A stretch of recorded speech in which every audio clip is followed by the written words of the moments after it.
मुलुगाव गेलेमुनि बयनिख्रुइबो देरसिन बादायलायनाय होननानै बुङोब्ला फुटबल। बे फुटबल गेलेमुनि देरसिन बादायनाया फिफा वर्ल्ड कप गेलेनाय फैगौ 20 नभेम्बरनिफ्राय 18 डिसेम्बरसिम काटाराव वर्ल्ड कप गेलेनाया जागोन। फिफानि आवथायाव खुंजानाय 2022 वर्ल्ड कप गेलेनायखौ गाहामै खुंफुंनो थांखिजों बे समाव काटाराव आबुङै लाहार-फाहार। अदेबानि काटारनि गासै मोन 8 फुटबल स्टेडियामाव वर्ल्ड कप मेचफोरखौ गेलेगोन। सुलुंनि बादिब्ला काटाराव गिबि खेब खुंनाय वर्ल्ड कपआव मुलुगनि मोन 32 हादरनि फुटबल हानजाफ्रा बाहागो लागोन। फिफा वर्ल्ड कप गेलेनाय जारिमिनखौ रायखाङोब्ला थांनाय 1930 मायथाइयाव वर्ल्ड कप गेलेनाया सिगां जागायजेन्दों। बेनि गेजेराव दासिम ब्राजिल फुटबल हानजायाबो बांसिन 5 खेब वर्ल्ड कप ट्रफिखौ देरहानो हादों। फारसेथिं बे खेबनि वर्ल्ड कपआवबो आर्जेन्टिनानि लियनेल मेसि, पुर्तगालनि क्रिस्टियानो रनाल्ड', ब्राजिलनि नेमार आरो माखासे गोख्रों फुटबलारफोरा गेजेराव जुजिलायनायखौ नुनो मोनगोन।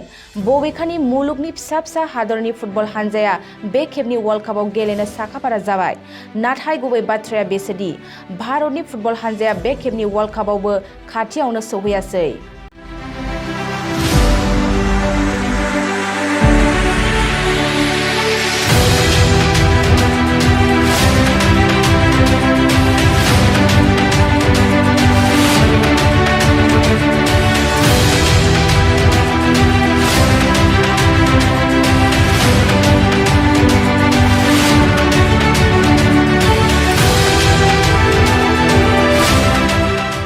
मुलुगाव गेलेमुनि बयनिख्रुइबो देरसिन बादायलायनाय होननानै बुङोब्ला फुटबल। बे फुटबल गेलेमुनि देरसिन बादायनाया फिफा वर्ल्ड कप गेलेनाय फैगौ 20 नभेम्बरनिफ्राय 18 डिसेम्बरसिम काटाराव वर्ल्ड कप गेलेनाया जागोन। फिफानि आवथायाव खुंजानाय 2022 वर्ल्ड कप गेलेनायखौ गाहामै खुंफुंनो थांखिजों बे समाव काटाराव आबुङै लाहार-फाहार। अदेबानि काटारनि गासै मोन 8 फुटबल स्टेडियामाव वर्ल्ड कप मेचफोरखौ गेलेगोन। सुलुंनि बादिब्ला काटाराव गिबि खेब खुंनाय वर्ल्ड कपआव मुलुगनि मोन 32 हादरनि फुटबल हानजाफ्रा बाहागो लागोन। फिफा वर्ल्ड कप गेलेनाय जारिमिनखौ रायखाङोब्ला थांनाय 1930 मायथाइयाव वर्ल्ड कप गेलेनाया सिगां जागायजेन्दों। बेनि गेजेराव दासिम ब्राजिल फुटबल हानजायाबो बांसिन 5 खेब वर्ल्ड कप ट्रफिखौ देरहानो हादों।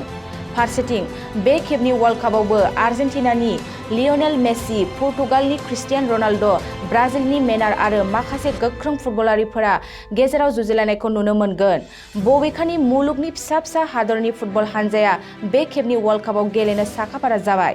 नाथाय गुबै बाथ्राया बेसोदि भारतनि फुटबल हानजाया बे खेबनि वर्ल्ड कपआवबो खाथियावनो सौहैयासै।